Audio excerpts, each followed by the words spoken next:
Kalau ku cari damai, hanya ku dapat dalam Yesus. Kalau ku cari ketenangan, hanya ku temu di dalam Yesus. Tak satu pun dapat menghiburku, tak seorang pun dapat menolongku. Hanya Yesus jawaban hidupku.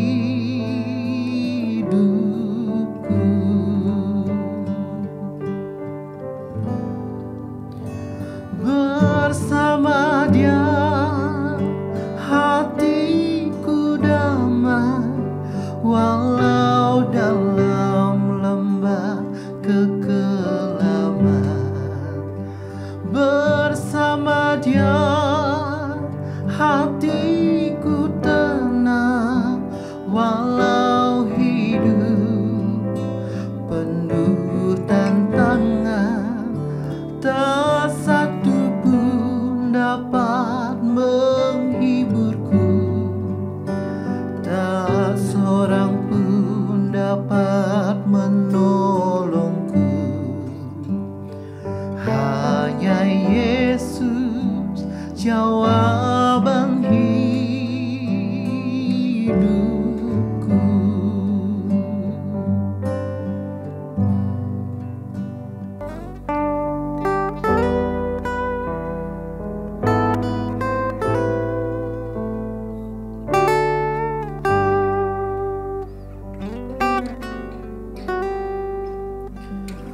Kalau ku cari damai, hanya ku dapat dalam Yesus. Kalau ku cari ketenangan, hanya ku temu di dalam Yesus. Tak satu pun dapat menghiburku, tak seorang pun dapat menolongku. Hanya Yesus jawaban hidupku.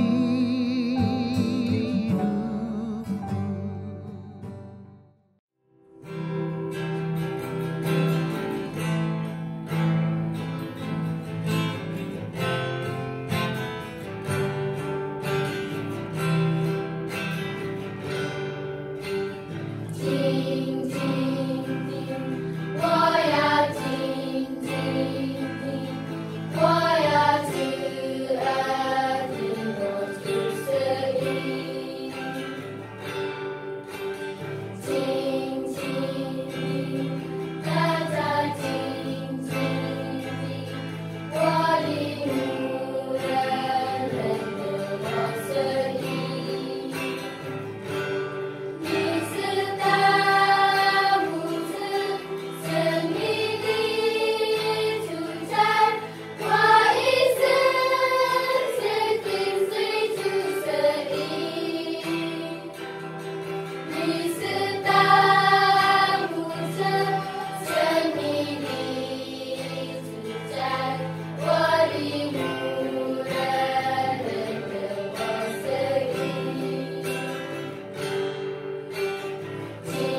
Shalom Jemaat Gereja Kristen Jakarta. Gereja memberikan layanan ibadah online bagi jemaat. Lalu apa saja ya yang harus dipersiapkan? Pilihlah jam ibadahmu dan ikuti tepat waktu. Jangan sampai terlambat ya. Berpakaian rapi dan sopan, seperti kondisi jemaat akan pergi ke gereja. Siapkan Alkitab dan alat tulismu ya. Duduklah dengan posisi yang baik agar tetap fokus. Hindari untuk berbaring ataupun sambil melakukan kegiatan lain di rumah. Berdoalah secara pribadi untuk mempersiapkan hati kita mengikuti ibadah ya. Berpartisipasilah aktif dalam beribadah, seperti ajakan untuk berdiri atau duduk, menyanyikan pujian, dan mendengarkan firman Tuhan dengan tetap fokus. Persembahan dapat jemaat berikan melalui transfer ke rekening gereja lokal masing-masing ya. Ikutilah ibadah online sampai selesai. Mohon bimbingan orang tua untuk dapat mengajak anak merenungkan firman melalui ibadah online sekolah minggu.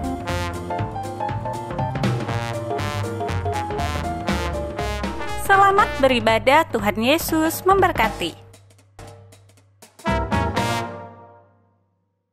Shalom Bapak Ibu, Jemaat Gereja Kristen Jakarta, apa kabar Bapak Ibu, saudara sekalian? Kami percaya saudara dalam keadaan baik karena Tuhan menyertai setiap kita. Saya mengajak kita untuk mari kita naikkan pujian ini layak dipuji disembah. Kita menaikkan pujian dengan segenap hati kita. Memuji Dia Raja di atas segala raja, Yesus Kristus Tuhan.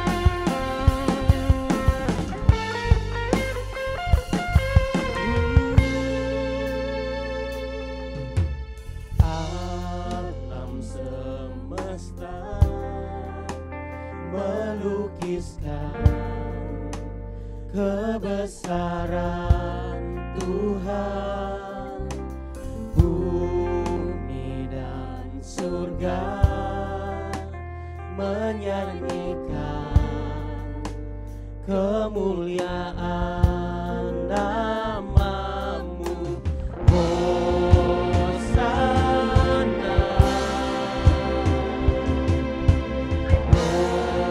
Hosana, Kau yang layak dipuji disembah, Kaulah yang bertahta dulu sekarang dan selamanya. Raja atas segala raja, nama-Mu besar termulia. Dengan segenap hati kita, saya mengajak kita untuk kita naikkan pujian ini kembali dari awal. Katakan alam semesta melukiskan kebesaran Tuhan. Alam semesta melukiskan kebesaran Tuhan. Bumi dan surga Bumi dan surga menyanyikan kemuliaan nama. Hosana, Hosana, Hosana, Hosana, Engkau layak dipuji disembah, Kaulah yang bertahta dulu sekarang dan selamanya. Raja atas segala raja, nama-Mu besar termulia. Saudara, Allah yang kita sembah, Yesus Kristus Tuhan, adalah satu-satunya pribadi yang layak dipuji di bawah kolong langit ini. Tidak ada nama lain yang layak dipuji dan patut kita sembah selain nama Yesus Tuhan. Sebab Dialah pencipta alam semesta ini, pemilik kehidupan setiap kita. Mari kita agungkan, kita puji namanya. Hosana bagi-Mu Tuhan.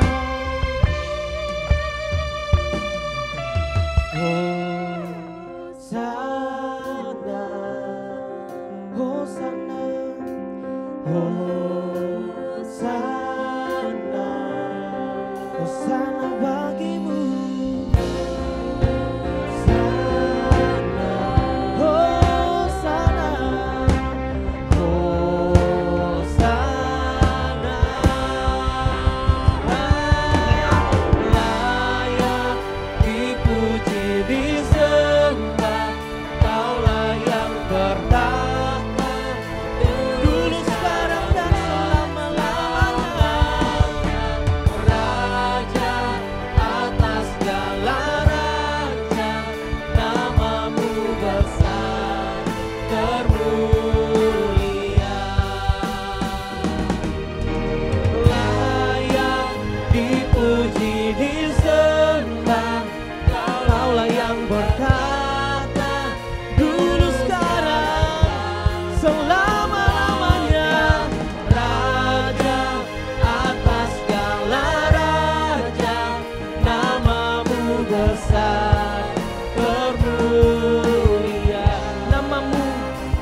Dengan segenap hati katakan, termulia.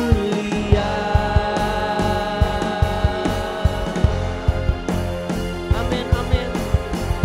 Hanya nama-Mu saja yang dimuliakan di seluruh kehidupan kami. Amin. Saudara sengaja mari kita naikkan pujian ini. Haleluya, amin.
Segala puji syukur kemuliaan hanya bagi Tuhan. Terima kasih Tuhan Yesus, kami bersyukur kepadamu Tuhan. Oleh karena anugerah-Mu Tuhan, Engkau boleh melayakkan kami Tuhan, boleh memuji, menyembah Engkau Tuhan pada hari ini Bapa. Terima kasih Tuhan buat kesempatan yang Engkau berikan bagi kami Bapa. Walaupun kami melalui ibadah online Tuhan, kami boleh ibadah di rumah Tuhan. Kami yang melayani di tempat ini Bapa. Mari Tuhan Engkau urapi kami Bapa. Berikan kami hati yang penuh sukacita, penuh hati yang damai sejahtera Tuhan. Kami mau agungkan nama-Mu Tuhan. Kami mau tinggikan nama-Mu Tuhan bersama-sama Tuhan. Terima kasih Bapa. Engkau berkati sekali lagi Bapa jemaat-Mu Tuhan di tempat dimanapun mereka berada Bapa. Kuduskan mereka Tuhan, mampukan mereka Bapa untuk beribadah Tuhan secara online Tuhan. Bila mereka dengan segala kerinduan mereka, hati yang haus untuk memuji menyembah Engkau Tuhan. Terima kasih Bapa, kami juga akan mendengarkan kebenaran firman-Mu Tuhan. Engkau urapi hambanya Bapa, Engkau pakai mulut bibir hambanya Bapa. Boleh menjadi berkat, boleh menjadi saluran berkat Tuhan bagi setiap jemaat-Mu yang mendengar Tuhan. Sehingga setiap jemaat Tuhan boleh menjadi pelaku-pelaku firman Tuhan. Terima kasih Bapa, Engkau berkati ibadah kami dari awal, pertengahan hingga akhir Tuhan. Sehingga nama Tuhan saja dimuliakan Tuhan. Terima kasih Tuhan. Segala puji syukur, kemuliaan hanya bagi nama-Mu. Di dalam nama Tuhan Yesus kami bersyukur dan kami berdoa. Haleluya. Amin. Bapak Ibu dengan sikap hormat, saya mengajak kita untuk mari kita ikrarkan iman kita dalam pengakuan iman rasuli. Pengakuan iman rasuli. Aku Percaya kepada Allah, Bapa yang Maha Kuasa, Khalik langit dan bumi. Dan kepada Yesus Kristus, anak yang tunggal Tuhan kita. Yang dikandung daripada Roh Kudus, lahir dari anak darah Maria. Yang menderita sengsara di bawah pemerintahan Pontius Pilatus. Disalibkan, mati dan dikuburkan. Turun ke dalam kerajaan maut. Pada hari yang ketiga, bangkit pula dari antara orang mati. Yang naik ke surga, duduk sebelah kanan Allah, Bapa yang Maha Kuasa. Dan dari sana Ia akan datang untuk menghakimi orang hidup dan yang mati. Aku percaya kepada Roh Kudus, gereja yang kudus dan am, persekutuan orang kudus, pengampunan dosa, kebangkitan tubuh, dan hidup yang kekal. Amin. Bapak Ibu kekasih Tuhan, saya mengajak kita untuk mari kita masuk dalam pembacaan firman Tuhan yang terambil dalam Injil Yohanes, pasal yang keempat ayat 1 hingga ayat yang ke-9. Saya akan membaca ayat pertama, Bapak Ibu dan Singer akan baca ayat kedua. Begitu selanjutnya hingga ayat ke-9 kita baca secara bersama-sama. Demikian firman Tuhan. Ketika Tuhan Yesus mengetahui bahwa orang-orang Farisi telah mendengar bahwa Ia memperoleh dan membaptis murid lebih banyak daripada Yohanes, Meskipun Yesus sendiri tidak membaptis melainkan murid-muridnya, Ia pun meninggalkan Yudea dan kembali lagi ke Galilea. Ia harus melintasi daerah Samaria. Maka sampailah Ia ke sebuah kota di Samaria yang bernama Sikar, dekat tanah yang diberikan Yakub dahulu kepada anaknya Yusuf. Di situ terdapat sumur Yakub. Yesus sangat letih oleh perjalanan. Karena itu Ia duduk di pinggir sumur itu. Hari kira-kira pukul 12. Maka datanglah seorang perempuan Samaria hendak menimba air. Kata Yesus kepadanya, berilah aku minum. Sebab murid-muridnya telah pergi ke kota membeli makanan. Bersama-sama kita baca ayat yang ke-9. Maka kata perempuan Samaria itu kepadanya, masakah engkau seorang Yahudi minta minum kepadaku seorang Samaria? Sebab orang Yahudi tidak bergaul dengan orang Samaria. Saudara, sama aja kita untuk mari kita naikkan pujian ini. Sebab Tuhan Dia baik. Mari masuk gerbangnya dengan hati bersyukur. Amin. Ya, kita katakan sama-sama. Mari masuk gerbangnya dengan hati bersyukur, halamannya pujian, penuhi baitnya, penuhi baitnya dengan nyanyian syukur. Hadiratnya penuh sukacita. Sebab Tuhan baik, sebab Tuhan Ia baik.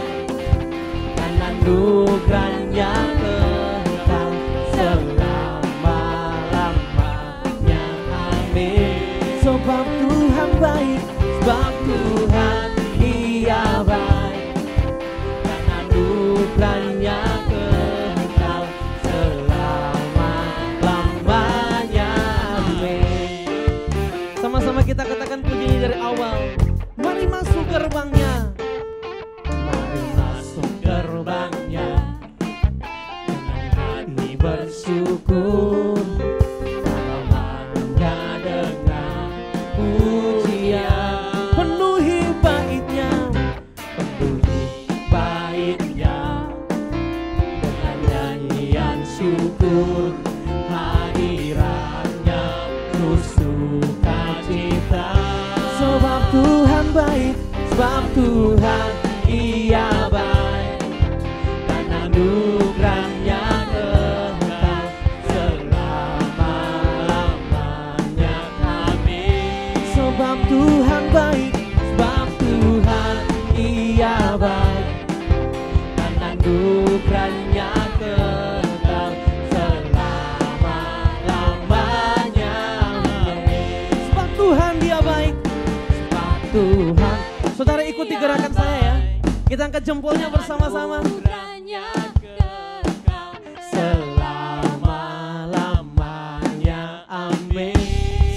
katakan sebab Tuhan Ia baik dan anugerahnya kekal selama-lamanya.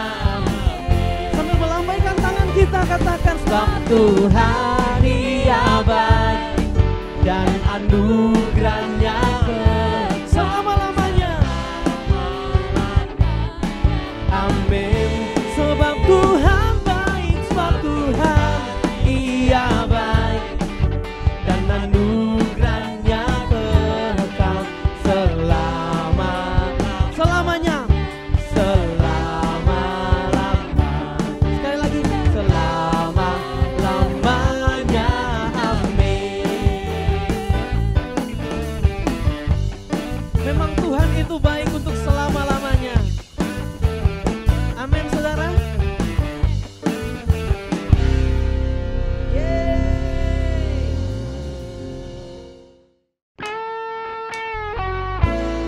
Saudara, mari kita siapkan hati kita untuk mendengarkan firman Tuhan. Maka disampaikan oleh guru Injil biar ilham. Kita mau katakan pujian ini. Mataku tertuju padamu.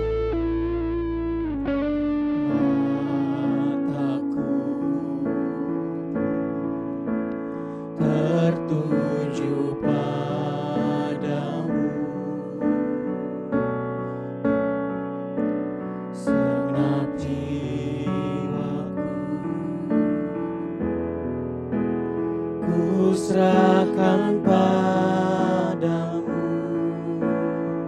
Bimbing aku Tuhan, bimbing aku masuk rencanamu untuk membesarkan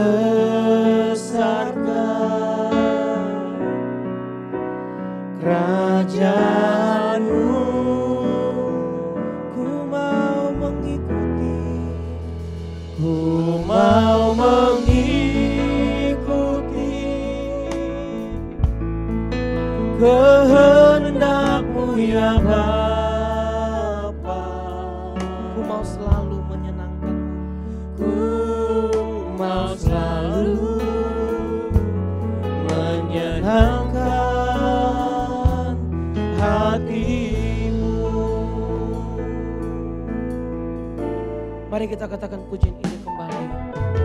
Mataku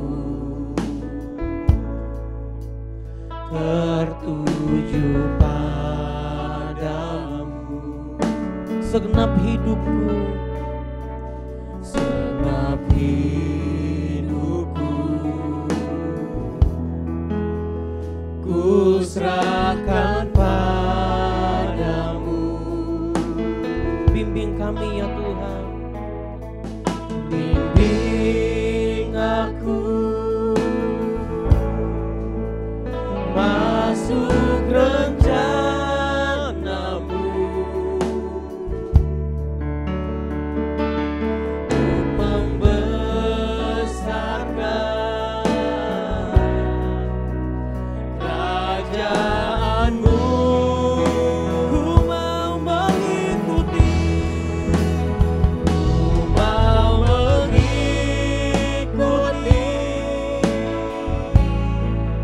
kehendak-Mu ya Bapa. Ku mau selalu menyenangkan-Mu, ku mau selalu menyenangkan hati-Mu. Ku mau mengikuti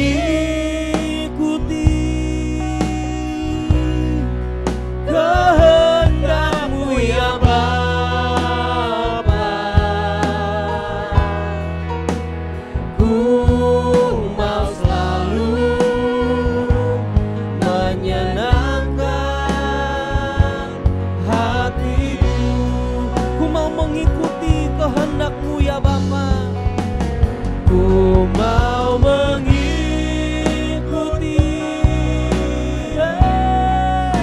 kehendak-Mu ya Bapa.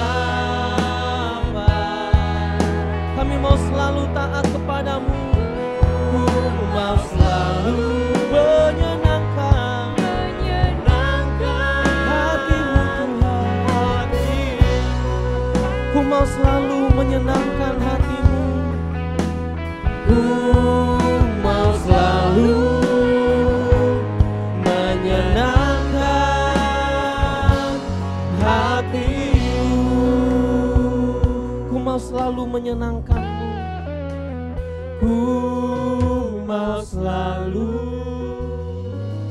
menyenangkan hatimu.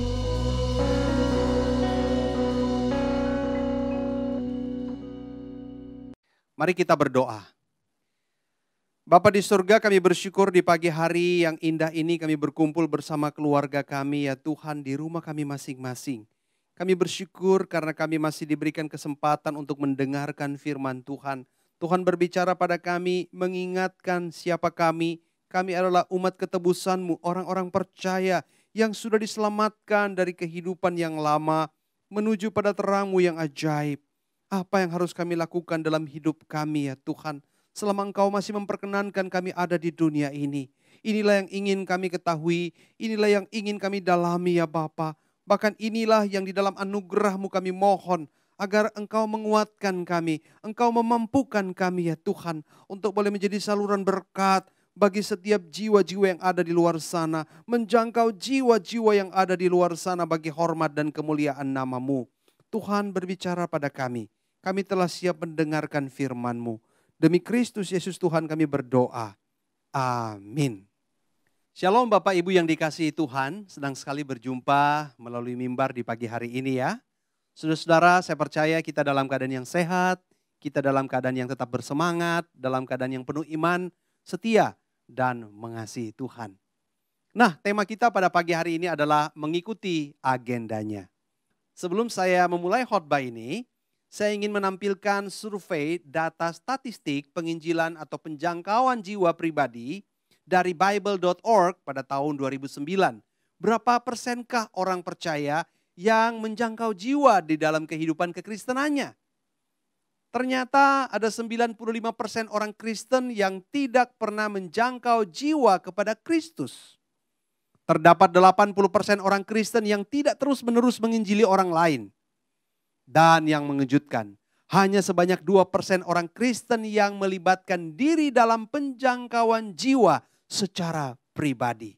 Dan jika memang ternyata kehidupan orang Kristen tidak mengubah gaya hidupnya untuk membawa kesaksian kepada orang lain, bahkan menjangkau jiwa kepada orang lain, maka pada tahun 2071 ini yang akan terjadi.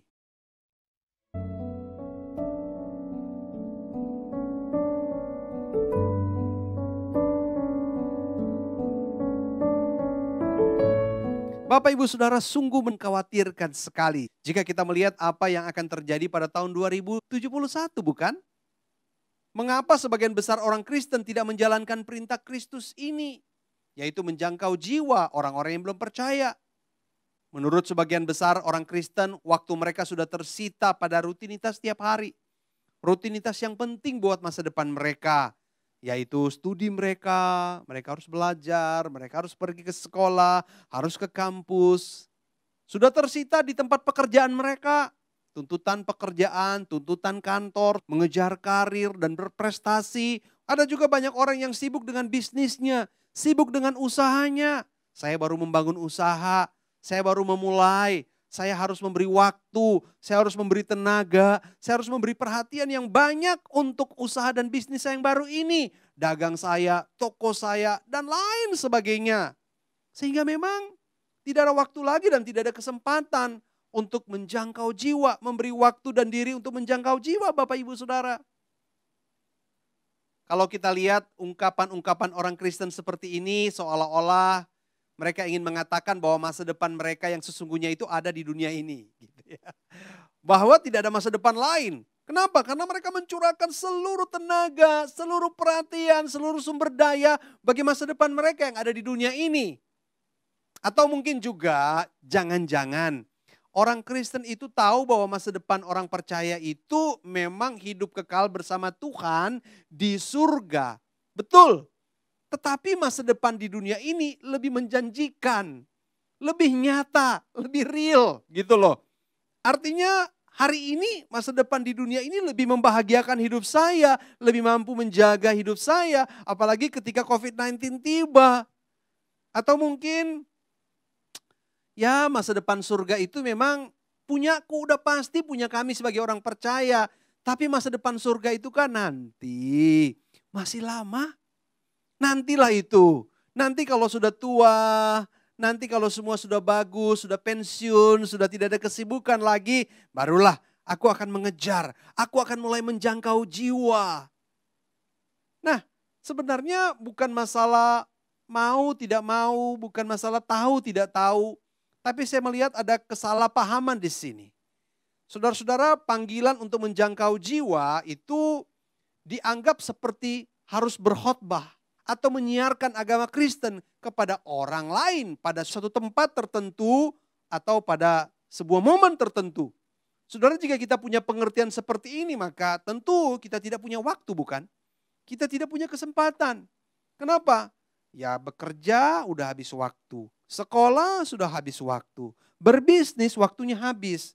Ya, di mana dong waktu khusus itu, tempat yang khusus itu untuk aku menjangkau jiwa, untuk aku memberitakan Injil, untuk aku berkhotbah? Ya, enggak ada. Kalau pengertian kita seperti ini, ya kita tidak akan pernah bisa punya waktu dan kesempatan untuk menjangkau jiwa. Saudara-saudaraku yang dikasihi Tuhan, bagaimana Tuhan kita, Tuhan Yesus itu menjangkau jiwa yang belum percaya di zaman kehidupannya? Nats kita hari ini mengatakan dengan jelas bahwa ia pun meninggalkan Yudea dan kembali lagi ke Galilea. Ia harus melintasi daerah Samaria. Maka sampailah ia ke sebuah kota di Samaria yang bernama Sikar, dekat tanah yang diberikan Yakub dahulu kepada anaknya Yusuf. Di situ terdapat sumur Yakub. Yesus sangat letih oleh perjalanan, karena itu ia duduk di pinggir sumur itu. Hari kira-kira pukul 12. Maka datanglah seorang perempuan Samaria hendak menimba air. Kata Yesus kepadanya, berilah aku minum. Dan seterusnya Bapak Ibu Saudara, terjadilah sebuah dialog, terjadilah sebuah percakapan yang dalam sekali, sampai pada akhirnya perempuan Samaria ini menerima Kristus, bahkan bukan saja menerima Kristus, namun ia menjadi penjangkau jiwa bagi orang-orang di kampung halamannya. Saudara-saudara, lihatlah bahwa Yesus memberitakan Injil melalui kehidupan yang sedang ia jalani. Yaitu melalui momen-momen penting dalam kesehariannya, tapi dengan cara yang sangat natural. Yesus memanfaatkan kebutuhannya akan air minum sebagai alat untuk menyampaikan kabar baik itu. Nah, pertanyaannya Bapak Ibu Saudara, apakah Tuhan Yesus tidak sibuk? Apakah Tuhan Yesus tidak memiliki kesibukan tertentu? Sehingga orang akan berkata, ya dia kan Tuhan Yesus, itu memang tugasnya menyampaikan Injil di Samaria, dia nggak punya kesibukan lain. Tapi Ibu Saudara, dalam konteks bacaan kita, Injil Yohanes 4, saudara-saudara, menjelaskan kepada kita bahwa Yesus punya suatu tujuan yang sangat penting dari Yudea menuju ke Galilea. Ia akan pergi ke Galilea dengan sebuah tujuan yang besar, saudara. Ia punya kesibukan, ia punya kepentingan yang berkait-mengait dengan masa depan pelayanannya, yang berhubungan erat dengan tonggak kemesianisannya. Ia harus melakukannya di Galilea. Di Galilea Kristus akan mencari dan meneguhkan 12 muridnya. Di Galilea Yesus akan menyampaikan khotbah dan pengajaran-pengajaran yang besar dan penting. Seperti khotbah di bukit dan perumpamaan-perumpamaan yang besar lainnya. Yesus menyampaikan kematiannya yang akan terjadi. Itu juga di Galilea. Yesus dimuliakan di atas gunung. Yesus berjalan di atas air. Ini setelah peristiwa dari Yudea menuju Galilea, melewati Samaria. Yesus meredakan angin ribut, memberi makan 5.000 orang, memberi makan 4.000 orang, menyembuhkan orang-orang sakit, menyembuhkan anak seorang pegawai istana, menyembuhkan ibu mertua Petrus, diurapi dengan minyak narwastu.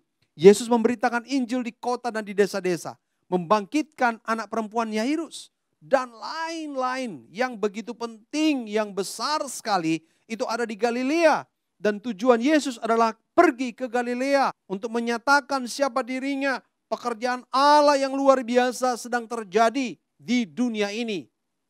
Oh saudara-saudara, sungguh sebuah tujuan perjalanan yang sangat penting bagi tonggak penyataan diri Yesus sebagai Mesias kala itu. Jika dilihat dari kepentingan ini, maka Samaria seharusnya tidak patut menjadi tujuan perjalanan Yesus. Apalagi di ayat 40 dituliskan bahwa Yesus tinggal selama 2 hari di Samaria. Tentu akan sangat mengganggu, bukan? Akan sangat menyita waktu. Ini bisa menjadi penghalang bagi target atau pelayanan Yesus di Galilea. Apalagi berbincang dengan perempuan Samaria, cenderung bisa menghancurkan reputasi Yesus sebagai rabi dan Mesias. Saudara-saudara, Yesus punya kepentingan, ya kan? Yesus punya kepentingan. Ibarat kata dalam kehidupan kita sehari-hari hari ini, kita punya kepentingan. Kita punya kepentingan untuk belajar, mengejar cita-cita, mengejar prestasi di sekolah kita, di kampus kita. Betul sekali. Kita punya kesibukan di pekerjaan kita, tugas-tugas tambahan, karir, persaingan, dan lain sebagainya. Kita punya tugas-tugas di tempat usaha kita. Kalau kita tidak memberi waktu, kita tidak memberi perhatian dengan baik, usaha kita bisa gulung tikar. Terlebih lagi di era-era COVID-19 seperti hari ini. Jadi Yesus punya kesibukan, sama dengan kita yang punya kesibukan. Yesus punya target, sama dengan kita yang punya target. Yesus punya cita-cita di dalam kemesiasannya. Yesus punya cita-cita mencari murid, meneguhkan murid-murid, berkhotbah, memberi pengajaran, menyembuhkan orang-orang, memberi makan 5.000 orang. Ada banyak sekali mujizat-mujizat yang terjadi, yang harus terjadi dan dilakukan di Galilea. Tidak mungkin ia akan berkata, ya gak apa-apa lah Galilea itu kecil, gak jadi juga gak apa-apa. Aku tinggal di Samaria juga gak apa-apa. Ya gak begitu Bapak Ibu Saudara. Jadi kalau Yesus punya kesibukan, kita punya kesibukan. Jadi sama nih. Saya punya kesibukan, Bapak Ibu punya kesibukan, kita semua punya kesibukan. Kesibukan di sekolah, di tempat pekerjaan, di tempat bisnis kita. Semua itu kesibukan-kesibukan di keluarga kita. Lalu bagaimana kita bisa memberi diri untuk menjangkau jiwa bagi Tuhan kalau kita sudah terlalu sibuk? Nah ini yang saya katakan tadi. Jika kita punya pemahaman yang keliru tentang bagaimana kita menjangkau jiwa, harus menyiapkan waktu khusus, tempat khusus, kita tidak akan pernah bisa. Bapak Ibu Saudara, jika kita selalu membedakan antara hidup mengejar cita-cita atau meraih keberhasilan itu terpisah dengan panggilan hidup kekristenan kita, maka saat itu kita akan berkata tidak. Tidak. Yang lebih penting adalah masa depanku hari ini. Jemaat yang dikasihi Kristus, Tuhan Yesus tidak membedakan antara tugasnya untuk menyatakan kemesiasannya yang begitu spektakuler itu dengan penjangkauan jiwa melalui kehidupan setiap hari yang kelihatannya sederhana dan kecil, yang bahkan kelihatannya nggak ada hubungannya, nggak nyambung dengan berita kemesiasannya. Bayangkan saja, Yesus memanfaatkan kebutuhannya akan air minum sebagai alat untuk menjangkau jiwa yang begitu sederhana dan kecil itu. Sekali lagi kita punya banyak kepentingan. Tapi tidak sepatutnya kepentingan itu menutup pintu, menguburkan kerinduan kita, bahkan menutup pintu panggilan kita untuk menjangkau jiwa bagi hormat dan kemuliaan Tuhan. Bapak Ibu Saudara, Yesus masuk ke Samaria bukan untuk melewatinya, bukan untuk menghemat tenaga dan waktu, bukan untuk beristirahat. Semua ini terlalu rendah nilainya kalau hanya untuk istirahat, kalau hanya untuk minum, kalau hanya untuk memotong jalan supaya lebih singkat. Oh saudara-saudara, itu terlalu konyol. Kenapa? Karena semua ini tetap saja akan merusak reputasi Yesus dan meredupkan popularitas Yesus. Ya kan? Karena Samaria itu orang yang dijauhi oleh orang Yahudi. Daerah kafir, daerah yang dianggap najis bagi orang Yahudi. Apalagi berjumpa dengan seorang perempuan Samaria yang sudah punya stereotip, yang sudah punya pandangan negatif di Samaria itu. Yesus memang punya tujuan untuk datang ke Samaria menyampaikan kabar baik kepada perempuan Samaria. Bagi Yesus melewati Samaria adalah dalam rangka mengikuti agenda Bapa di surga. Memberitakan kabar baik kepada orang yang membutuhkan air kehidupan. Nah, bagaimana dengan kita? Sudah berapa jiwa yang kita jangkau bagi Tuhan selama umur hidup kita?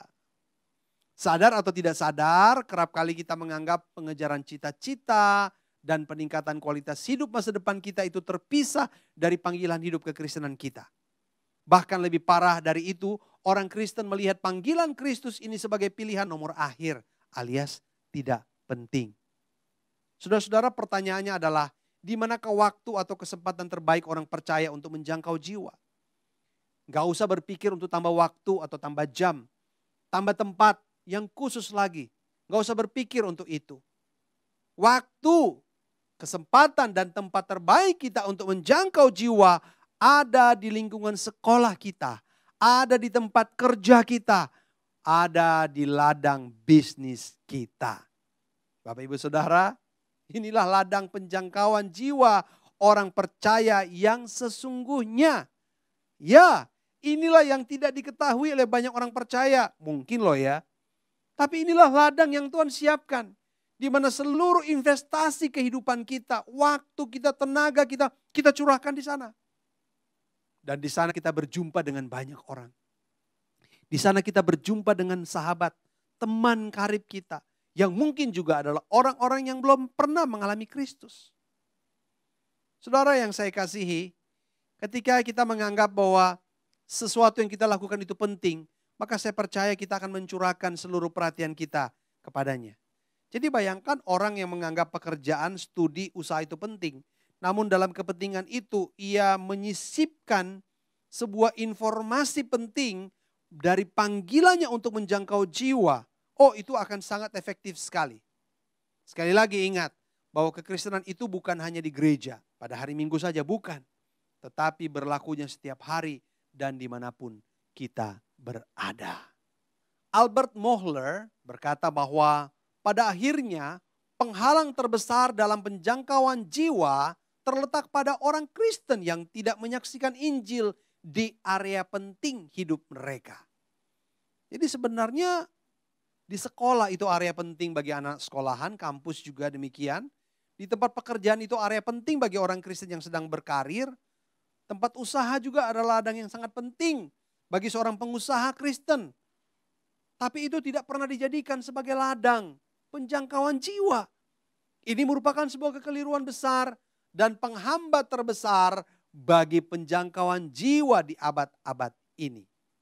Ada banyak orang di dunia ini yang menjangkau jiwa bukan karena ia pendeta, bukan karena ia penginjil. Anda mungkin tahu dengan pendeta D.L. Moody. Pendeta yang sangat terkenal, yang begitu luar biasa dalam pelayanan. Namun tahukah saudara bahwa pendeta D.L. Moody itu dijangkau oleh seorang yang bernama Edward Kimball. Edward Kimball adalah seorang pengusaha, adalah seorang awam, jemaat biasa yang punya kerinduan untuk menjangkau jiwa. Edward Kimball melihat D.L. Moody. Oh saudara-saudara, dia jangkau, dia injili. Diberitakanlah tentang pengampunan dan kasih Allah. Sehingga D.L. Moody percaya kepada Tuhan dan terpanggil untuk melayani Tuhan. Luar biasa. Bapak Ibu Saudara mungkin belum pernah dengar dengan nama orang ini. Robert Raikes. Ya, Robert Raikes adalah seorang jurnalis dan pengusaha percetakan yang memberi waktunya untuk menjangkau jiwa-jiwa, khususnya anak-anak, dibawa kepada Kristus. Saudara-saudara, melalui Robert Raikes inilah gerakan pelayanan anak atau sekolah minggu itu dimulai. Jadi pelayanan sekolah minggu itu ternyata diprakarsai oleh seorang jemaat yang bernama Robert Raikes, saudara-saudara. Seorang jurnalis, seorang pengusaha yang sungguh-sungguh menjalankan usaha pekerjaannya itu bukan sekedar untuk meraih keuntungan atau menghasilkan uang, tetapi untuk meraih jiwa-jiwa bagi Kristus. Ada jemaat-jemaat, ada orang Kristen yang bukan pendeta, bukan penginjil, namun tahu bahwa panggilan hidupnya adalah untuk membawa jiwa, memenangkan jiwa bagi Tuhan, menjangkau jiwa bagi Tuhan. Mereka mengabdikan hidup mereka melalui pekerjaan mereka, melalui usaha mereka. Di sana mereka menjangkau jiwa. Saudara-saudara yang saya kasihi dalam Tuhan Yesus Kristus. Betapa pentingnya marketplace dalam kehidupan kita. Jangan kita anggap enteng. Suatu ketika saya harus menelpon seorang yang kami jangkau. Sudah kami beritakan Injil. Dalam proses memperkenalkan siapa Yesus. Dan memang dia sudah beberapa kali datang ke gereja. Namun selama 2 minggu berturut-turut, saya tidak melihat dia datang ke gereja. Sehingga saya menelponnya. Saya ingin menanyakan kabarnya. Saya bertanya, menyebut namanya. Kenapa tidak datang ke gereja nih sudah 2 minggu? Lalu jawabannya sangat mengejutkan saya Bapak Ibu. Dia berkata, Pak maaf ya, saya kembali kepada kepercayaan saya yang lama. Kenapa? Kenapa demikian? Iya Pak, saya kecewa. Kecewa dengan siapa? Saya tanya. Saya kecewa dengan teman saya yang dulu sering mengajak saya ke pertemuan usahawan. Oh kenapa dengan dia? Dia menipu saya Pak. Uang saya kurang lebih 400 juta. Pokoknya lenyap. Saya kecewa. Kenapa seorang pengusaha Kristen seperti ini yang justru mengajak saya ke pertemuan-pertemuan khusus malah menilap uang saya. Kecewa dia. Artinya bahwa orang Kristen yang sedang berelasi dengan sesama pengusaha atau berelasi dengan karyawan, yang berelasi dengan semua rekan usahanya, itu adalah tempat yang sangat strategis. Itu adalah ladang yang sangat strategis bagi kita untuk menjangkau jiwa, untuk memberitakan kasih Kristus. Dan Anda lihat betapa besarnya dampak ini terhadap salah satu saudara kita ini kan. Dia harus meninggalkan gereja, dia kecewa karena ada seorang pengusaha Kristen yang menipu dia. Oh saudara-saudara yang saya kasihi, besar sekali efeknya bukan? Jadi jangan anggap enteng dengan ladang studi kita, ladang pekerjaan dan ladang usaha kita. Itu adalah ladang yang paling subur, yang kata Yesus sudah menguning untuk dituai Bapak Ibu Saudara. Charles Spurgeon mengatakan, saya tidak akan percaya bahwa orang Kristen telah merasakan madu Injil jika orang Kristen tidak pernah membagikannya, tapi memakannya sendiri. Oh Bapak Ibu Saudara, ini merupakan pernyataan yang sangat benar. Pernyataan yang sangat benar. Bagaimana mungkin orang yang sudah mengecap madu Injil, yang sudah mengecap indahnya keselamatan Tuhan, yang sudah mengecap betapa ajaibnya Tuhan berkarya dalam kehidupan kita. Namun ketika ia tidak membagikannya, sementara ia berkata ini adalah madu yang paling manis. Ia tidak pernah menyiarkannya. Ia tidak pernah memperkatakannya. Maka Charles Spurgeon katakan, saya ragu apakah benar-benar orang itu telah mengalami Injil. Oleh sebab itu Bapak Ibu Saudara, apa yang dikatakan Alkitab tentang penjangkauan jiwa. Kita harus tahu bahwa Kristus selalu memakai kesempatan berharganya untuk menjangkau jiwa sekalipun bagi murid-muridnya. Apa yang Yesus lakukan itu bisa mengancam target pelayanannya di Galilea dan merusak reputasinya. Namun ia tetap melakukan agenda Bapa di surga. Mengapa? Karena Tuhan Yesus tahu tujuan kedatangannya ke dunia ini. Yaitu untuk memberitakan kabar baik kepada semua manusia yang telah berdosa dan kehilangan kemuliaan Allah. Mungkin kita berkata, bagaimana mungkin penjangkauan jiwa yang aku lakukan bisa berpengaruh besar bagi miliaran manusia yang ada di bumi ini? Tepat sekali Bapak Ibu, kita tidak bisa mempengaruhi miliaran manusia yang ada di dunia ini. Tetapi ingatlah bahwa tugas penjangkauan jiwa kita akan berpengaruh dan bermanfaat bagi orang yang sedang kita jangkau. Pertanyaannya bagaimana cara Tuhan Yesus menjangkau jiwa? Ayat 4 dikatakan, ia harus melintasi daerah Samaria. Harus. Ia sengaja melintasi daerah Samaria, sengaja mencari orang yang siap diberitakan Injil. Ayat 4, sengaja Bapak Ibu Saudara. Kita perlu sengaja menyadarkan diri kita bahwa Injil itu penting, memberitakan kabar baik itu penting, menjangkau jiwa itu penting. Yesus bercakap-cakap dengan sangat natural, ada interaksi yang baik, ayat 8. Yesus memakai pendekatan yang sangat baik, itu kebutuhan akan air, ayat 7. Dengan begitu baik sekali Bapak Ibu Saudara, Yesus tidak mau terseret dalam diskusi agama, karena pasti akan banyak perbedaan, ayat 20-24. Dan yang terakhir, Yesus bisa menyadarkan perempuan Samaria itu akan dosa-dosanya, tanpa membuat orang itu tersinggung atau marah. Bapak Ibu Saudara, Alkitab mencatat Rasul Paulus menjalankan usahanya untuk memberitakan kabar baik. Atau ia memberitakan kabar baik melalui bisnis tendanya. Luar biasa Bapak Ibu Saudara. Rasul Paulus melakukan ini karena ia tahu bahwa inilah cara yang paling realistis untuk membangun relasi dengan orang-orang yang belum percaya. Ya, ini yang disebut marketplace. Saudara-saudara, Rasul Paulus menemukan ladang yang terindah di dalam penjangkauan jiwa itu adalah melalui pekerjaan dan usahanya. Usaha dan pekerjaan adalah unsur penting dalam kehidupan manusia, semua manusia. Tidak ada lagi yang dapat kita lakukan setelah tamat studi selain bekerja atau berbisnis.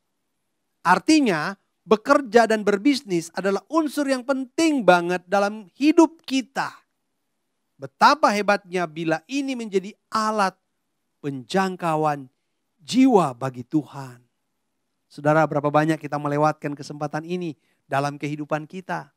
Rick Warren mengatakan kepada kita, Cara orang Kristen menimbun harta di surga adalah dengan berinvestasi melalui penjangkauan jiwa bagi Tuhan. Jadi saudara-saudara, apa gunanya kita berinvestasi, memberi waktu kita yang paling banyak untuk studi, untuk pekerjaan, untuk usaha kita.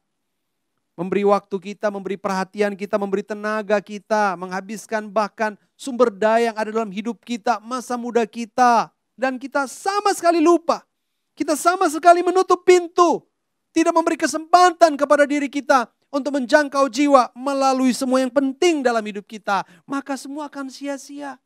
Kita tidak pernah berinvestasi untuk kekekalan. Padahal kita tahu bersama bahwa masa depan akhir semua orang adalah bersama dengan Bapa di surga selama-lamanya. Apa yang kita investasikan di sana? Bapak Ibu Saudara, perkataan Rick Warren ini benar ya. Bisa mengingatkan kita dan patut menegur kita. Bapak Ibu Saudara, orang percaya yang meneladani Kristus akan menggunakan setiap kesempatan penting. Apakah itu studi, pekerjaan dan usahanya. Di hidupnya ini sebagai alat untuk menerobos tembok penghalang Injil. Dan menjadikannya sebagai cara untuk menjangkau jiwa bagi Kristus. Mengapa demikian? Karena saat Kristus ada dalam hidup kita, maka seharusnya teladan Kristus adalah tujuan hidup kita. Itulah sebabnya semua fasilitas di hidup ini sepatutnya kita jadikan sebagai alat untuk memenuhi panggilan Kristus tadi. Bapak Ibu Saudara, masih ingatkah kita dengan khotbah Pendeta Kilat Buana pada tanggal 23 Agustus yang lalu? Beliau sempat menyampaikan sebuah kisah tentang penulisan buku 100 tokoh paling berpengaruh sepanjang masa karya Michael Hart. Saudara, dikatakan bahwa orang Kristen tidak memberi hidupnya kepada Kristus dengan sungguh-sungguh. Kristus itu tidak menjadi tokoh yang satu-satunya paling berpengaruh dalam kehidupan orang percaya. Sehingga Michael Hart meletakkan Yesus di urutan nomor 3 dari 100 tokoh yang paling berpengaruh di sepanjang masa. Benar. Ada banyak orang Kristen yang acuh tak acuh dengan panggilan menjangkau jiwa. Itulah sebabnya pribadi Kristus itu tidak menjadi pribadi yang berpengaruh dan mempengaruhi kehidupan kita. Mengapa? Karena pribadi kita, diri orang percaya menolak. Diri orang percaya tidak mau memberikan ketaatan mereka, tidak mau memberikan seluruh hidup mereka untuk mengabdikan karya-karya hidup mereka, mengabdikan pendidikan mereka, studi, cita-cita, pekerjaan dan usaha mereka ke dalam penjangkauan jiwa bagi Tuhan. Bapak Ibu Saudara yang saya kasihi, industri film terbesar dunia yang bermarkas di Hollywood rupanya sering memproduksi film yang mengandung misi yang menunjukkan kebesaran negara Amerika Serikat, termasuk untuk keperluan negara Amerika Serikat. Itu ditonjolkan dalam film-film. Maksud dari film-film yang diproduksi ini tentunya untuk meraih keuntungan, untuk mencetak uang. Tetapi di dalam memproduksi film ini, mereka memasukkan pesan-pesan yang penting kepada dunia ini, saudara-saudara. Pesan-pesan politik luar negeri, pesan-pesan untuk membangkitkan patriotik masyarakatnya. Saudara-saudara, sebagai contoh film Top Gun di tahun 1986. Film ini mengandung unsur kebanggaan angkatan udara, angkatan laut, dan bahkan keprajuritan di Amerika Serikat. Dan memang film ini sukses membawa banyak anak muda di era itu mendaftarkan diri menjadi anggota angkatan bersenjata Amerika Serikat. Ini bisnis, ini usaha, tapi punya tujuan yang lebih penting daripada itu.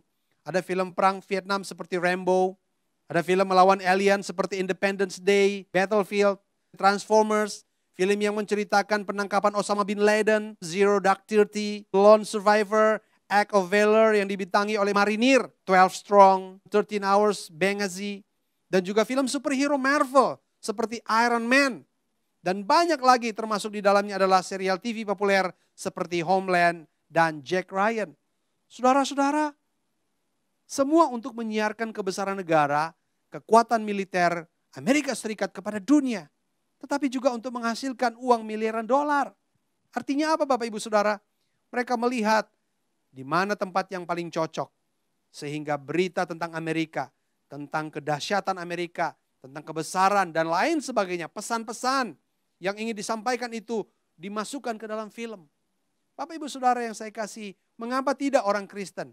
Di dalam dia belajar di sekolah, di dalam dia kuliah di kampus, di dalam dia bekerja, di dalam tempat dia berkarir, di dalam bisnis dan usahanya.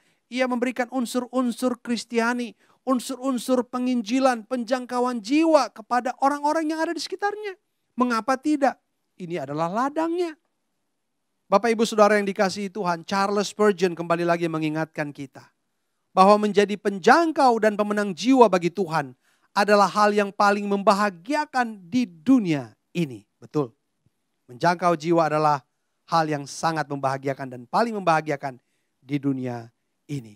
Bapak Ibu Saudara, saya bersuka cita sekali ketika menjangkau jiwa, memberitakan tentang kasih Kristus saudara-saudara di bilangan atau di kawasan Season City.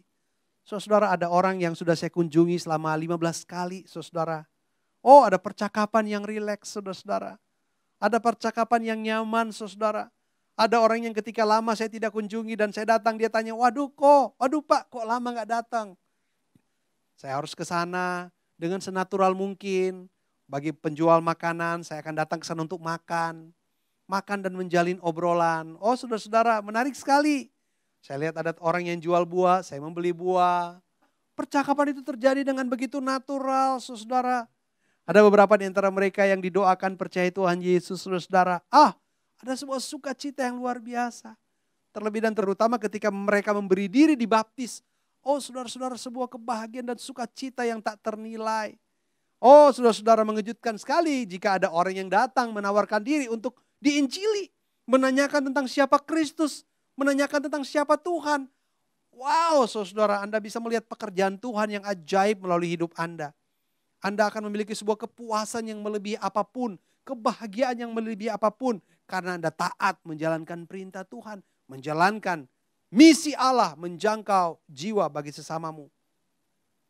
Bapak Ibu Saudara, dalam 1 Korintus 9 ayat 18, Rasul Paulus mengatakan bahwa upahnya ialah ketika ia boleh memberitakan Injil. Upah di sini adalah sebuah sukacita dan kebahagiaan yang melebihi apapun. Fakta ini tak bisa dibeli dengan uang dan harta. Orang menawarkan mobil mewah yang menjual kenyamanan dan ketenangan, keamanan, dan lain sebagainya, saudara. Tapi sampai berapa lama pemilik mobil ini akan menikmati kepuasan berkelas elit ini? 3 tahun? 5 tahun? Saya percaya ada saatnya di mana ia bosan, ia membutuhkan sesuatu yang baru lagi. Sehingga itulah sebabnya produsen mobil tak henti-hentinya memproduksi model baru, dan model baru terus-menerus. Seolah-olah mereka tahu bahwa memang manusia ini tidak pernah puas. Saudara, memang kepuasan itu hanya ada di dalam Kristus. Betapa berbahagianya Anda ketika Anda menikmati seluruh perjalanan karir Anda di sekolah, kampus, pekerjaan, dunia bisnis dengan mengutamakan Tuhan dan menyiarkan berita tentang Kristus. Bapak Ibu Saudara yang saya kasihi, Simu berkata kepada saya dan menyaksikan tentang kehidupan papanya, yaitu papa mertua saya. Saudara, Simu mengatakan bahwa papa mertua saya itu adalah orang yang begitu setia melayani. Menjangkau jiwa sampai ke desa-desa. Ada banyak orang-orang yang masih animisme itu boleh percaya kepada Tuhan, dijangkau jiwanya. Oh, saudara-saudara, bahkan ia mendirikan beberapa gereja. Ia bahkan mempersembahkan salah satu rumahnya untuk dijadikan sebagai sebuah base camp. Yayasan penginjilan itu didirikan dan beroperasi di sana. Oh, saudara-saudara, ia memberi waktu, memberi tenaga. Dan ada banyak orang yang boleh percaya kepada Tuhan melalui pelayanan beliau. Banyak orang yang diberikan nama oleh papa mertua saya. Nama-nama Kristen, nama-nama Alkitab. Dan mungkin Bapak Ibu bertanya, wah siapakah gerangan papa mertua saya ya? Apakah dia seorang pendeta? Apakah ia seorang guru? Apakah ia seorang misionaris? Bukan Bapak Ibu Saudara. Saudara mungkin terkejut ketika mendengar siapa gerangan dia. Saudara, beliau adalah seorang pejabat daerah, seorang camat di kala itu, yang sungguh-sungguh memanfaatkan jabatannya dengan baik dan benar di dalam Tuhan untuk menjangkau banyak jiwa. Oh saudara-saudara, jabatannya ini adalah jabatan yang berpengaruh di kala itu. Di tahun-tahun itu seorang camat itu begitu dihormati, begitu dihargai. Sehingga ketika datang dengan misionaris, membawa jiwa, mengajar di sekolah. Ia datang dari rumah ke rumah, membantu mereka yang susah. Oh, ia memberi waktu terbaiknya. Ia memberi kesempatan terbaiknya. Ia memberikan karirnya pekerjaannya, jabatannya bagi pelayanan, pemberitaan Injil, bagi pelayanan penjangkauan jiwa. Bapak Ibu Saudara yang saya kasihi, perjalanan ke Galilea itu penting bagi Yesus. Memperoleh air dan beristirahat itu juga penting bagi Yesus. Tetapi semua kepentingan itu tidak lantas mengurangi atau menguburkan kepentingan panggilannya untuk menjangkau jiwa bagi kerajaan surga. Bagaimana dengan kita? Bagaimana dengan kita hari ini? Apakah kita memang sadar dan sungguh-sungguh menyadari bahwa dimanapun kita berada itulah ladang yang Tuhan siapkan bagi kita untuk menjangkau jiwa? Maukah kita berkata, Tuhan ampuni aku karena selama ini aku tidak memberi waktuku, tidak memberi tenagaku untuk Engkau. Aku hanya berpikir nanti saja kalau sudah tua. Aku hanya berpikir nanti aja kalau sempat. Aku berpikir bahwa ini bukan pekerjaanku, ini bukan tugasku. Ampuni aku ya Tuhan. Maukah kita berkata bahwa Tuhan berikan aku kesempatan. Berikan aku kesempatan untuk memulai. Memanfaatkan ladang kehidupanku di sekolahku. Untuk aku menjangkau teman-temanku. Di tempat pekerjaanku menjangkau sesama karyawan. Bersaksi buat mereka. Aku punya usaha. Aku rindu karyawan-karyawanku boleh melihat Kristus melalui kehidupanku. Melalui usaha pekerjaanku ini. Sehingga semua mendengarkan kabar baik. Mendengarkan berita keselamatan itu Tuhan. Maukah kita mengatakan itu? Saya percaya ketika Bapak Ibu Saudara bertekad dan mengatakan Tuhan aku mau. Maka pasti Tuhan akan membuka jalan. Mari kita berdoa. Bapa di surga, firman Tuhan telah panjang lebar kami dengarkan. Hamba percaya Tuhan bahwa tidak ada cara lain bagi kami untuk hidup menjangkau jiwa selain kami menggunakan ladang kehidupan kami. Selain kami menggunakan kehidupan kami setiap hari dengan baik dan benar untuk menjangkau jiwa-jiwa. Tuhan tolong kami, topang kami, mampukan kami ya Tuhan. Dan kami tidak mau lagi memisahkan antara hidup, berkarir, studi, berusaha, berbisnis dengan kehidupan menjangkau jiwa. Karena semuanya masuk satu paket di dalamnya. Semuanya Tuhan ingin kami berhasil, berjuang. Dan orang-orang boleh melihat kami. Mereka mendengarkan kesaksian hidup kami. Mereka mengalami kesaksian hidup kami. Dan biarlah Roh Kudus yang bekerja di hati mereka. Untuk mereka boleh meresponi panggilan keselamatan Kristus yang ajaib itu. Topang kami, topang kami. Demi Kristus Yesus Tuhan kami berdoa. Amin. Bapak Ibu kita akan memberikan persembahan kita. Persembahan bisa saudara transfer di rekening gereja lokal masing-masing. Ataupun saudara bisa simpan dulu di amplop dan nanti akan disampaikan ke gereja masing-masing. Sebelum kita berikan persembahan, sama kita untuk mari kita berdoa. Kami bersyukur Tuhan, terima kasih adalah satu kehormatan kalau kami bisa mendukung pekerjaan Allah. Di tengah situasi global yang terjadi hari-hari ini. Kami percaya bahwa kami ada itu karena Tuhan menyertai. Pekerjaan kami masih bisa berjalan itu karena berkat Tuhan bagi setiap kami. Terima kasih untuk berkat-Mu ya Bapak, dari hari lepas hari hingga hari ini kami bisa ada. Itu semua karena anugerah dan pemeliharaan Tuhan. Berkati setiap persembahan yang sudah kami siapkan. Tuhan tolong agar lewat persembahan ini bisa memperluas pekerjaan Tuhan di muka bumi ini. Dengan iman kami memberi dalam nama Tuhan Yesus. Haleluya. Amin.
Tiada yang sukar di hadapanmu. Yesus, tiada yang tak mungkin bagimu. Sebab itu ku percaya padamu. Oh, ku rindu kuasa-Mu nyata di hidupku. Ku rindu kuasa-Mu nyata di hidupku.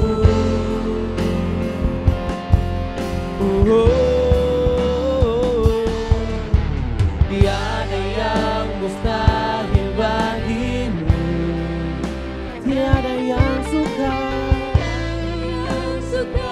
di hadapanmu. Yesus, tiada yang tak mungkin bagimu. Sebab itu ku percaya padamu. Nyatakan kuasa-Mu sekarang, nyata dalam hidupku.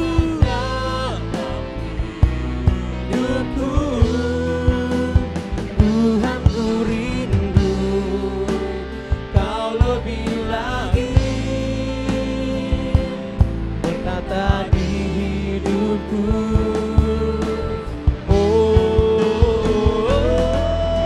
Tiada yang mustahil bagimu, tiada yang sukar di hadapanmu. Yesus, tiada yang tak mungkin bagimu. Sebab itu ku percaya padamu. Tiada yang mustahil bagimu, tiada yang sukar di hadapanmu. Yesus, tiada yang tak mungkin bagimu. Sebab itu ku percaya padamu. Sebab itu ku percaya. Sebab itu ku percaya padamu.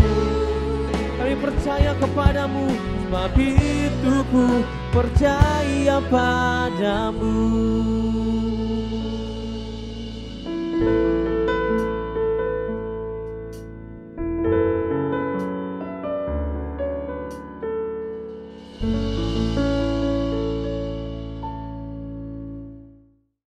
Baik Bapak Ibu Saudara-saudari, sama aja mari kita simak warta minggu ini. Sehubung dengan pandemi COVID yang masih melanda Jakarta dan sekitarnya, Gereja Kristen Jakarta belum mengadakan ibadah onsite atau tatap muka di gereja masing-masing. Diharapkan jemaat GKJ tetap setia mengikuti ibadah online yang sudah disiapkan. Kelas bimbingan pranikah Sinode Gereja Kristen Jakarta periode ke-18 akan diadakan pada hari Selasa 8 September 2020 pukul 7 malam hingga selesai dengan tema Mengapa ikut BPN dan Mengapa Menikah? Pembicara Guru Injil Pierre Tilaar. Pertemuan kelas BPN akan dilangsungkan secara virtual melalui Zoom meeting. Syarat dan ketentuan bagi calon pasutri yang ingin melangsungkan pemberkatan nikah kudus di Gereja Kristen Jakarta dapat dilihat melalui akun Instagram Sinode GKJ di Sinode_Gereja_Kristen_Jakarta. Kelas SMK 1 akan diadakan pada hari Kamis 10 September 2020 pukul 7 malam hingga selesai dengan tema Sakramen Gerejawi. Peserta Room 1 dilayani oleh Pendeta Daniel Cahya, peserta Room 2 dilayani oleh Guru Injil Pierre Tilaar. Kiranya seluruh peserta kelas SMK 1 dapat mempersiapkan diri dan tepat waktu dalam mengikuti Zoom meeting tersebut. Retreat Encounter akan diadakan pada hari Sabtu 12 September 2020 pukul 9 pagi hingga 12 siang. Sesi 1 dengan tema Hati Bapa akan dilayani oleh Pendeta Fauzi Duhu Lahagu untuk peserta Room 1. Pendeta Suparman Halim untuk peserta Room 2. Sesi 2 dengan tema Pengakuan Iman Rasuli akan dilayani oleh Guru Injil Alfa Immanuel untuk peserta Room 1 dan Guru Injil Suanius Bong untuk peserta room 2. Demikianlah info Sinode GKJ untuk hari ini. Terima kasih atas perhatian Bapak, Ibu, dan Saudara-saudari. Tuhan Yesus memberkati.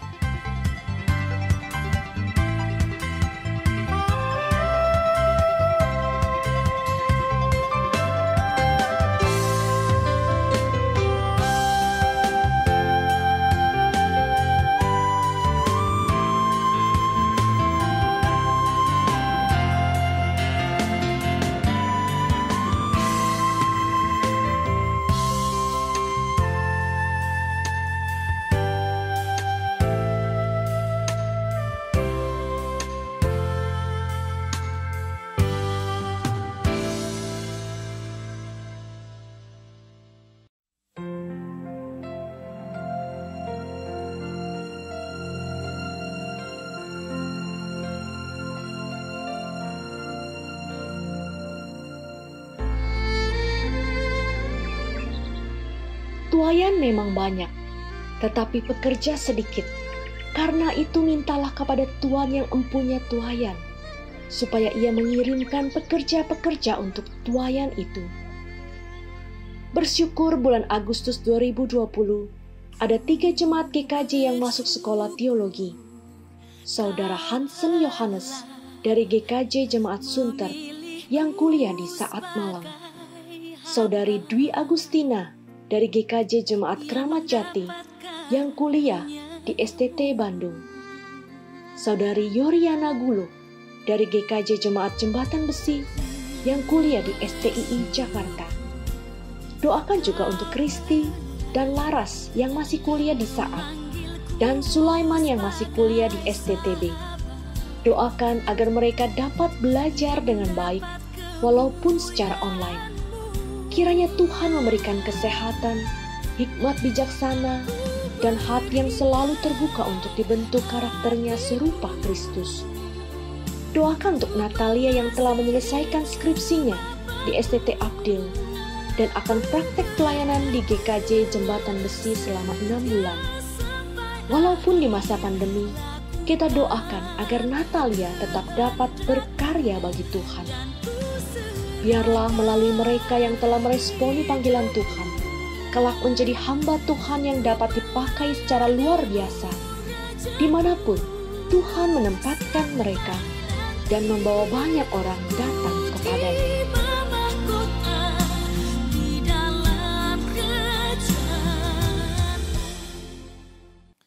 Baik Bapak Ibu Saudara-saudari, saya mengajak kita untuk mari kita berdoa untuk pokok doa misi yang sudah ditampilkan. Kita berdoa, kami mengucap syukur Tuhan, terima kasih untuk berkat-Mu atas Gereja Kristen Jakarta ini. Terima kasih untuk anak-anak muda yang sudah meresponi panggilan Tuhan untuk melayani Tuhan secara penuh waktu sebagai hamba Tuhan dan misionaris. Tuhan kiranya memberkati mereka. Kami berdoa untuk Hansen, untuk Dwi, untuk Yori, untuk Kristi, Laras, dan Sulaiman.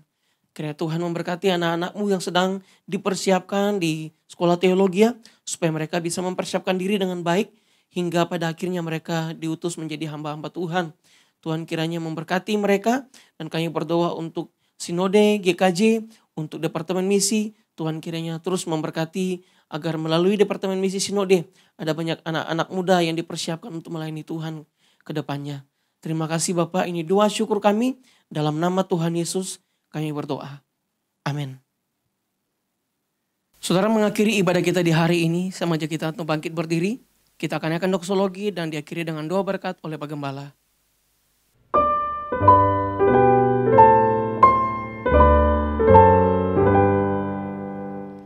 Puji Allah Bapa Putra, puji Allah Roh Kudus, ketiganya yang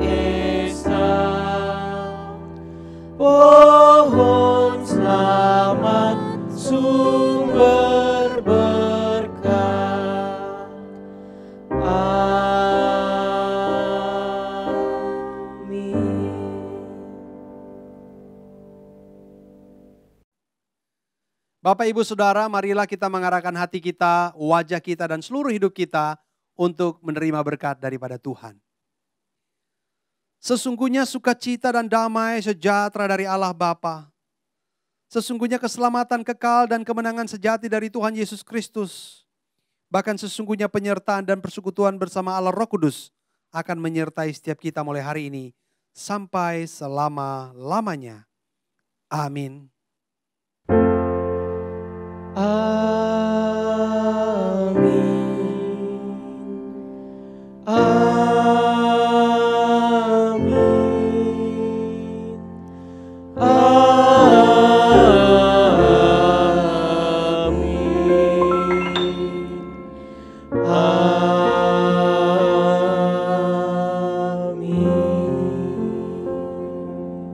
kita selesai, selamat hari Minggu, Tuhan Yesus memberkati.